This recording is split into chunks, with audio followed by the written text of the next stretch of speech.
We were summertime. We were racing. I don't remember exactly where we were, but it had to have been a 525 deal or a Crate USA deal because we had the tandem open trailer. They helped us get a trailer, and they wanted us to haul a show car for them. So maybe it was a 525 deal, but it was an open trailer. It was a 43-foot Kaufman. Rusty Schlink built a big box on the front for me. We did a multi-row tire rack. You can see 2 dirt late models loaded on this thing, and Chevrolet Performance was the sponsor. They were taking really good care of us, and man, it was a good looking rig. It was not an enclosed. We didn't want an enclosed. You can't trash a car wash with a enclosed trailer. So, and we were on the road pretty good with this, but we were Georgia, Alabama, Tennessee, somewhere in that nucleus of the world, and we'd stopped to get fuel, and man, it was hot. I had to have been July, August. It was insanely hot, and we were filling up the truck with fuel, and I look across, and all I can see is 1 foot hopping towards the trailer, barefoot. You can see it's kind of hopping around towards the back. It gets to the very back of the trailer, and look, and it's a kid, probably 10, 11, 12 years old. He only had 1 leg, and shorts, t-shirt, dirty. You could tell he'd been having a heck of a day. And man, right on his heels was, I guess, his mom or his grandma. "You don't touch that man's race car." I said, "Ma'am, he's fine. He can touch the race car." "Are you sure?" "Yes, ma'am, I'm sure." So, man, he comes up beside the cars, and he's touching the door and checking on.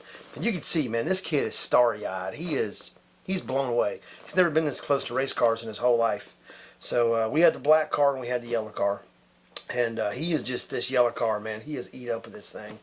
And he's checking it out. And, man, I don't remember if it was Tom or Jerry Wayne. The joys of getting old. But anyway, one of my crew guys is with me. And I said, man, I looked at him and didn't even have to say anything, man. He asked that little boy, said, "You want to get inside of it?" And he said, "Oh, can I, mister?" And that lady said, "No, sir, you cannot put him in that car. He'll tear up everything." I said, "Ma'am, he can't hurt anything. Trust me." "Are you sure?" I was like, "Yes, ma'am." So we picked him up. We got him in the car.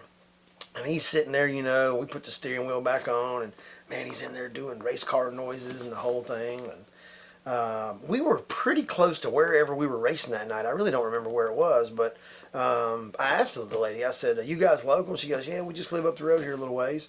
And I said, "Would y'all like to come to the races tonight, be our guests?" And she's like, "Yeah, but we don't have the money for that." I said, "No, I got some tickets. It's not a problem." And she's like, "Really?" And I was like, "Yeah, absolutely." So I went up to the truck, and Mike Vaughn, man, great guy. Mike had given us a handful of tickets. We did dealership appearances, so I always had a couple dozen tickets with me for the 525 races. So gave him some tickets for that night. Kid's still sitting in the car. And I really do believe it was Jerry Wayne. He said, "You want to hear it run?" And he's like, "Yes, sir, I'd love to." So, man, Jerry Wayne fired that thing up, and it was Bert or Bren, ball supply stuff, so it ain't going to go nowhere. He's too short. He can't mash the clutch, no way. So, man, Jerry Wayne pops a hood. He's revving that thing up. This kid is losing his mind. Whoa, whole deal. So we get him out of the car and get him a t-shirt, and of course I autograph it, and then he thinks I'm some kind of celebrity, and we give his mama a t-shirt or whatever, and man, it was a cool experience. I mean, we've sold t-shirts and stuff at the truck stop and met lots of nice folks and talked to a lot of people at the truck stop, but that was probably the coolest experience. The best part of that was we got in the truck to drive away, and we were so choked up we couldn't talk to each other. We just knew.